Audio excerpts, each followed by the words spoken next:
आमलिके नमस्कार जय Jagannath and welcome back to a new blog. गत डिसेम्बर 12 2025 तारिख में मान्यवर मुख्यमंत्री श्री मोहन चरण माझी द्वारा उद्घाटित हो जाइछि ओसवाली ओडिशा राज्य जल दक्षता और जीवन रक्षा अनुष्ठान।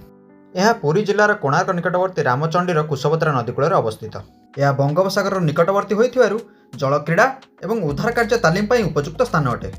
आपण माने वर्तमान देखिया पाई पाउछंती उद्घाटनी दिवस रे दक्ष तालीम प्राप्त जीवनरक्षी मानक द्वारा दुस्साहसिक जल क्रीड़ा प्रदर्शन। यह अनुष्ठान मुख्य उद्देश्य होची बन्या बात्या किंवा पानी रे बुड़ी जीवा भली दुर्घटना समय लोकों किपरि उद्धार करा जिवो सेने उन्नत तालीम प्रदान करिवा, ओडिशार बेलाभूमि गुड़िक पर्यटक मानकर सुरक्षा पाई दक्ष लाइफ गार्ड प्रस्तुत करिवा एवं अग्निशम बाहिनी एवं अन्य उद्धारकारी दरंकर जल सन्तरण और उद्धार कौशल वृद्धि करवा। एठारे मुख्यतः गभीर पानी रे बुड़ी उद्धार कार्य करने सहित बन्या समय किपरि पावर बोट चलाइबा कौशल शिखा जाए। ता सहित समुद्र और नदी में एडवांस्ड स्विमिंग सहित पानी रे उद्धार पर तुरंत सीपीआर केमिति दिया जाय परिबो तार शिक्षा मते दिया जाय। एठारे केवल ओडिशा नुहे बरं अन्य राज्यर अग्निशम बाहिनी और अर्धसामरिक बलक मते तालीम दिया जाय। एथिपई ओडिशा पर्यटन विभाग और grower national institute of water sports सह चुक्तिनामा मते स्वाक्षरित हो जाइछि।